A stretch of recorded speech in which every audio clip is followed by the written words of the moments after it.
자, 오늘의 소설 이어가 보도록 하겠습니다. 드디어 화이트햇의 연합체가 만나기 시작을 했습니다. 정말 놀랍죠? 놀랍습니다. 놀랍게 아주 빠르게 트럼프 대통령과 푸틴 대통령과 빈살만 왕세자가 정상회담 개최 예정이라고 합니다. 하지만 여기서 주목해야 될 건 뭐냐면 이 세력들은요, 금융적인 세력들보다는 돈도 많긴 한데 굳이 따지면은 이 화이트햇과 블랙햇의 세계관에서는 블랙햇 세력들이 자본적으로 더 엄청 많습니다. 근데 이 화이트 세력들 같은 경우에는 두 가지를 컨트롤할 수가 있는 게 군사적인 부분, 전쟁에서도 지지 않을 자신이 있고, 또 이제 이 석유 강대국 아니겠습니까? 러시아, 사우디, 미국. 이제 전쟁에서도 그게 좀 이제 부족하지가 않고, 이제 경제적인 지금 이제 제재를 할 수 있는 이제 트럼프 대통령이 또 이제 컨트롤할 수 있는 그런 것들 이제 권한을 얻지 않았겠습니까? 그 부분에 대해서는 좀 이제 화이트햇이 승기를 잡은 거죠.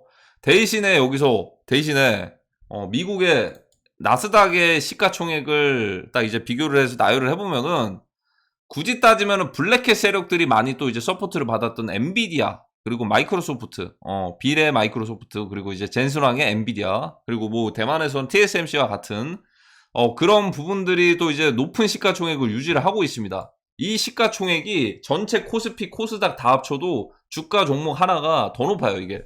그런 상황입니다. 근데 이런 상황 속에서 과연 이 세력들이, 화이트의 세력들이 차지하고 있는 그 주가들을 보면은 엄청나게 높지는 않지만 어차피 그들은 다 부자긴 한데, 뭐 테슬라가 됐던, 뭐 일론 머스크의 테슬라가 됐던, 뭐 이제 트럼프 그 미디어가 됐던, 이런 것들을 보면 솔직히 높은 시가총액 대비했을 때는 좀 적긴 합니다. 그러니까 이들이 결국에는 이 화이트 세력들이 군사적인 작전에 대해서는 오히려 더 원할 수도 있어요. 어떻게 보면 이 과정에서 그레이트 리셋이 오고 부채가 조금 이제 털어지는 과정에서 원유 가격도 강대국이기 때문에 원유 가격도 한 번 더 올라가면서 약간의 비밀 작전도, 군사적인 작전도 실행이 될 수가 있는 거고, 확실히 좀 이제 화이트햇이 승기를 가져올 수는 있겠는데, 무조건적인 또 이제 군사적인 작전이, 군사적인 그런 전쟁이나 이런 것들이 필연적으로 다가올 수가 있기 때문에 이 부분은 긴장이 되긴 합니다, 솔직히. 왜냐하면 우크라이나, 러시아, 젤렌스키가 만약에 휴전 안 된다, 라고 했을 때는 자연스럽게 이제 아시아권으로 넘어올 가능성도 굉장히 큽니다. 아시아권으로. 자, 그래서 젤렌스키는 이런 얘기를 했습니다. 우크라이나가 다음 주 사우디아라비아에서 열리는 미국 러시아 회담에 초대되지 않았다라고 얘기를 했습니다. 자, 이게 무슨 말이냐면 지금 푸틴, 빈살만 왕세자, 그리고 이제 트럼프 대통령, 이렇게 연합체가, 화이트햇의 연합체가 이제 회담을 하는데 나는 초대가 안 됐다. 그러면서 약간 좀 이제 이간질은 아니고, 약간 좀 이제 이렇게 얘기를 하고 있죠. 다들 들으라고.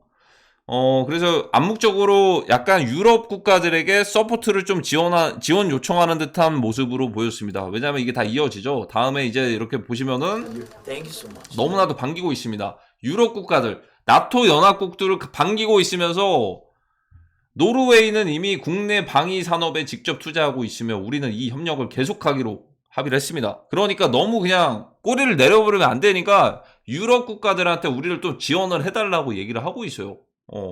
자, 근데 이거는 어느 정도 이해는 되는 게 러시아 입장도 이해가 되고 우크라이나 입장도 이해가 됩니다. 하지만 조금은 이제 그 전쟁하는 과정에서 그런 것들이 밝혀지긴 했죠. 좀 이제 우크라이나에 대한 그런 것들이. 구조적으로 봤을 때는 유럽도 사실, 완전히 우크라이나, 러시아 종전을 해버리면, 러시아 쪽에 그냥 모든 압박들을 느낄 수도 있어요. 유럽 쪽이. 약간의 좀 전쟁 국채까지는 아니겠지만, 사실 이제 러시아가 유리하는 쪽으로, 러시아 유리하게 이제 종전이 돼버리면, 에너지 같은 것들도 결국에는 의존을 하게 될 것이고, 뭐 어떠한 것들을 했을 때 러시아가 얘기하면 무조건 따라갈 수밖에 없단 말이죠. 그거 대비해가지고 우크라이나를 좀 내세워가지고 굳이 나토 연합에 가입이 안 됐는데도 도움을 주고 있었습니다. 그러니까 좀 상생하는 이제 관계였죠. 우크라이나와 유럽 국가들이. 그러니까 유럽 국가들이 대놓고 본토에 대한 지배를 받기 전에 우크라이나가 대신해서 그 방패막을 좀 이제 써준 거죠. 근데 지금 이제 이렇게 가면 어떻게 되냐면 나중에 언젠가는 우크라이나를 나토 연합에다가 이제 가입을 시켜줄 가능성도 굉장히 높습니다. 그렇게 됐을 때 미국이 가만히 있질 않겠죠. 미국에서는 나토 연합을 탈퇴를 해버리면 그때부터는 3차 세계대전 빌드업이 되는 건데, 일단은 계속 봐야 됩니다. 일단은. 그래서 이제 미국에 계속 헬프를 외치고 있습니다. 미국에도. 그러니까 이제 유럽에도 헬프를 외치고 있고 미국에도 헬프를 외치고 있는 게, 결국에는 젤렌스키도 좀 난처해지는 입장이긴 해요. 그냥 누가 차라리 조금 더 힘이 강한 세력들이 그냥 종전해라라고 하는 거를 젤렌스키는 원할 수도 있어요, 솔직히. 지금은. 왜냐하면 재산도 많이 늘어났고, 남은 재산들, 관련된 이제 그 간부급들이 이제 종전하고서 남은 돈들 쓰면서 남은 이제 여생을 그냥 즐기더라도 엄청나게 많은 이제 다 쓰고도 하루에 그냥 몇 억씩을 써도 남을 정도의 돈을 천문학적으로 많이 벌었단 말이죠. 근데 또 이제 그게 마음대로 되지 않는 게 또 이제 이쪽 세계관 아니겠습니까? 화이트햇과 블랙햇 세계관에서 봤을 때는. 그래서 이제 누군가가 차라리 그냥 미국에서 그냥 이제 종전을 했으면 좋겠는데, 미국 입장에서도 솔직히 종전하고서 아시아권 해결하는 게 먼저긴 하겠죠. 근데 만약에 이거를 또 이제 예를 들어 중간에 러시아가 이제 커트를 딱 쳐버리거나, 뭐 이제 우크라이나에서도 그 원하는 것들이 많은데 서로 또 이제 그 불발이 돼버리면 종전 휴전이 아니고 더 길어질 수도 있겠죠. 연장. 근데 연장되는 그 사이에서 어떤 게 다가올지를 지켜봐야 되는데, 굉장히 좀 이제 그 다음 차례가 아시아권이 될 확률이 높습니다. 근데 이제 중국에서 대만으로 갈지, 아니면 갑자기 북한에서 한국으로 올지는 일단은 봐야 됩니다. 일단 봐야 될 것 같고, 미국에서도 신용카드 부채가 1조 2,100억 달러로 사상 최고치를 기록을 했으면서, 이건 한국도 마찬가지고 전 세계적으로 좀 비슷합니다. 전 세계 모든 나라들이 약간의 좀 그레이트 리셋을 원할 수도 있어요. 이게 자영업자들의 파산이라든지 전반적인 내수 경제가 좀 이제 좀 바닥이 나면서 새로운 그 이제 질서를 좀 이제 세우기 위해서, 기존의 질서가 붕괴되고서 새로 그 세우는 과정이 그레이트 리셋 중에 하나인데, 그것들을 바랄 수도 있습니다. 하지만 이걸 누가 어떠한 재료로 그게 실행될지는, 우리 다 같이 한번 부채 한번 다 싹 밀어버릴까요로 갈 수는 없잖아요. 근데 이게 좀 이제 이어지는 게, 양안 쪽에서 전쟁이 난다면 충분히 뭔가 좀 이제 재료가 될 수는 있겠죠. 자, 그래서 미국에서도 계란 가격이 12개당 4.95달러로 역대 최고치를 기록을 했고, 그리고 이제 일본에서는 쌀 가격까지 폭등을 했습니다. 정말 좀 이례적인 상황들이 계속 벌어지고 있고요. 인플레이션이 조금 억제가 됐었는데 인플레이션이 다시 늘어나고 있습니다. 다시 커지고 있어요. 인플레이션을 억제를 한 거를 어떻게 보면은 구조적으로 봤을 때 뭐 금리 결정이라든지 이런 것들로 금리를 좀 올려가지고 이제 인플레이션을 조금 이제 억제를 했다. 금리를 좀 조절을 해가지고 이렇게 볼 수도 있겠지만, 제가 볼 땐 타이밍이 트럼프 대통령 당선되자마자 이렇게 좀 변동들이 있는 거 보니까 약간의 이것도 좀 블랙햇과 화이트햇 그 세계관에서 봤을 때 약간 공격이지 않을까라는 합리적인 좀 의심이 됩니다. 그러니까 만약에 금융시장 떨어지면 트럼프 대통령 탓, 뭐 이제 군사적인 그런 것도 문제 생기면 트럼프 대통령 탓, 물가 같은 거 만약에 올라버리면 트럼프 대통령 탓, 약간의 프레임에 대한 그런 이제 싸움이지 않을까라는 생각이 들고요. 그 부분에 대해서는 그냥 이제 흐름대로 따라가야겠죠, 일단. 물가도 굉장히 좀 이제 변동이 굉장히 심해지고 있다라는 거. 자, 근데 이 상황에서 금 가격까지 오릅니다. 그리고 방산주도 상승을 합니다. 여기에 대한 높은 또 이제 생각이,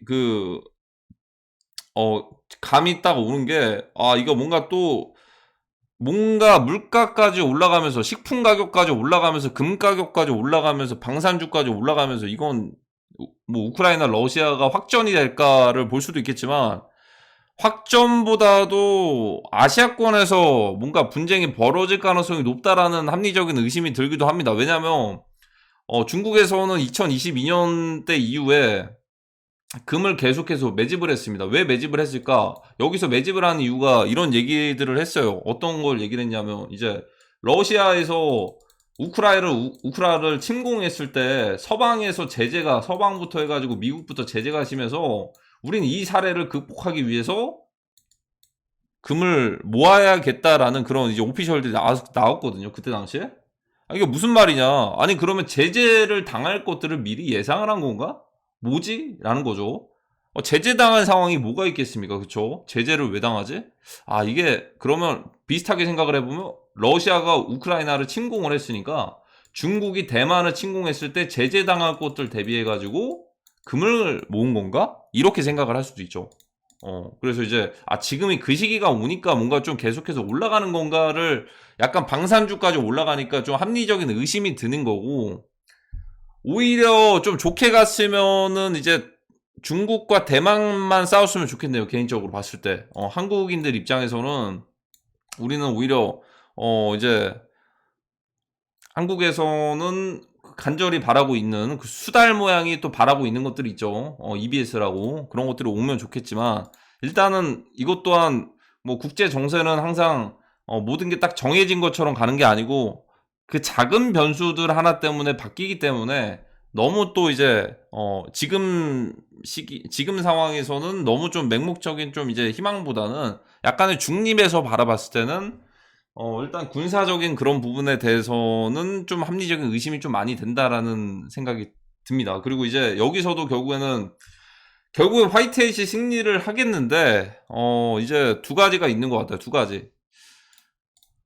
아시아권은 굉장히 중요합니다. 첫 번째는 그래서 화이트햇이 만약에 어느 정도 적정선에 대해서 기준치가 부합이 됐을 때는, 기준이 좀 도달이 되면은 EBS 혹은 대각성, 이게 변수 X, 어쨌든 둘 다 이제 대각성이라고 하죠. 그레이트 어웨이크닝, 대각성, 대격변 시대에 대각성을 할 수 있는 뭔가의 재료가 있을 텐데, 저는 두 번째 재료가 조금 두렵긴 합니다. 이게 굉장히 오지 않았으면 좋겠어요. 저는 그래서 물음표라고 할게요, 이거에. 이로 인해서 대각성이 되는 거는 굉장히 슬플 것 같습니다. 그리고 이제 오히려 EBS로 인한 대각성과 대격변은 굉장히 좋을 수도 있죠. 어쨌든 지금 어느 정도 개몽이 됐는데, EBS 소프트 EBS라고 해야 되나, 지금까지를? 일단은 뭐 초안전이면 하이브리드 전쟁이면 이런 것들 어느 정도 인지들 하고 계시잖아요. 지금 사실상 이미 게임은 끝났습니다. 게임은. 어떤 게임이 끝났냐면, 이미 개몽할 사람들은 다 개몽이 됐고, 뭐 개몽이라기보다 개몽에서 끝나는 게 아니고, 제가 느끼기에는 이 아시아권에 대한, 특히나 한반도에 대한 그런 이제 소프트 EBS라고 한다면, 어쨌든 군사적인 부분들이 개입이 안 될 수가 없어요. 마지막에는. 이게 초안전의 마지막이잖아요. 왜냐면 일단 중국이 지금 코너로 몰리는 상황이잖아요. 한국이랑 같이. 지금 구조로 봤을 때 지금 4대6 정도가 되잖아요. 여기 대만도 있고 중국도 있고 여기 일본도 옆에 있을 건데, 초안전의 마지막은요, 일단은 처음에는 딱 좋을 수는 있어요. 작전대로 지금까지 몇십 년 동안 그렇게 벌어졌었는데, 막바지에 갔을 때 지금 뒤틀린 상황이잖아요. 그리고 이제 남아있는 건 경제적인 보복이나 심판의 과정들만 남아있는데, 과연 이대로 갈까? 이거 되기 전에 한 번에 좀 분쟁이 있고 나서 이게 정리가 되지 않을까라는 생각이 들고, 그 두 번째 지역이 굳이 따지면은 이제 아시아권이지 않을까. 굳이 크게 봤을 때 중동 제외하고 우크라이나, 러시아 다음이 이제 지금 아시아권이지 않을까라는 생각이 들기도 합니다. 이게 결국에는 이 과정까지도 이제 화이트헤드 입장에서는 그런 과정까지도 생각을 하고서 지금의 과정이 소프트 EBS였지 않았을까라는 생각이 드는데, 사실 어느 정도 기준치가 뭔가 좀 엄청난 변수 상황에서 두 가지가 아까 말씀드렸잖아요. 첫 번째는 EBS가 되면 대각성이 마무리 단계가 되고, 두 번째는 변수 하나가 있는데, 이거는 솔직히 오지 않았으면 좋겠고, 첫 번째 EBS가 솔직히 실행되기에는 실행할 수도 있겠죠, 지금도. 근데 이제 그런 게 있는 것 같습니다. EBS가 실행된다라는 건 사실상 이건 국제법이나 이런 것들 다 그냥 무시하고 그냥 완전 진짜 뭐 세계대전에 대한 그런 일촉즉발 상황일 수도 있는 거거든요.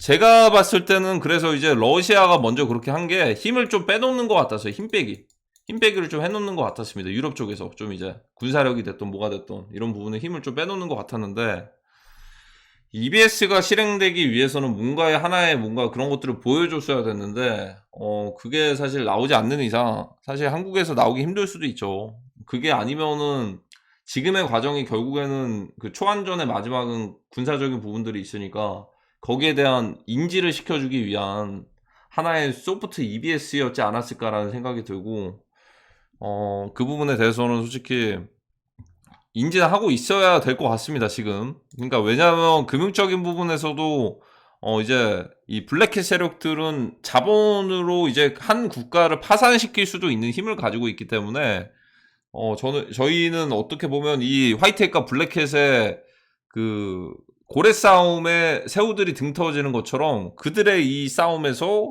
그 세력들의 싸움에서 잘 편승을 해야겠죠. 어떻게 보면은 그게 좀 생존 확률을 높여주는 방법일 수도 있고, 아쉬운 부분은 그거죠. 아쉬운 부분은 일단 지금 약간의, 지금은 사실 이제 미국에서는 개입하기가 솔직히 좀 힘들긴 합니다. 구조적으로 봤을 때 지금.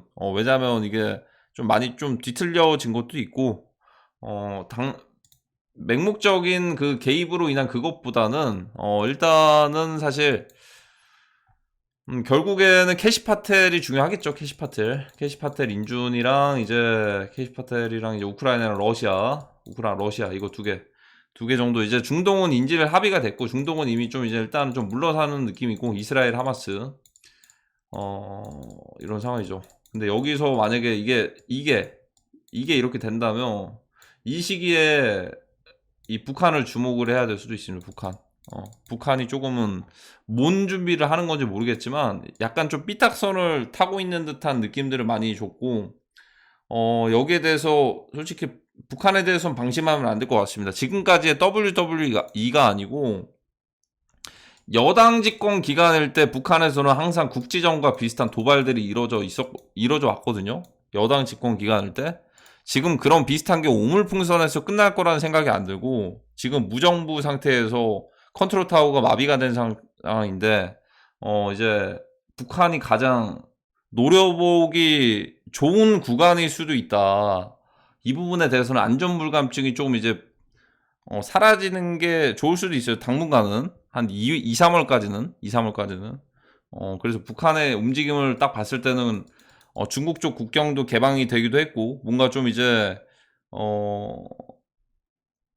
트럼프 대통령에 반대하는 입장들을 계속 얘기를 하면서 하는 게 약간의 예전에 초창기에 푸틴 대통령 보는 것 같았다라는 느낌이 듭니다. 이 트위터에서도 그렇게 띄워지는 것들을 보면은 약간의 북한이 뭔가 좀 심상치가 않습니다. 수상합니다, 뭔가.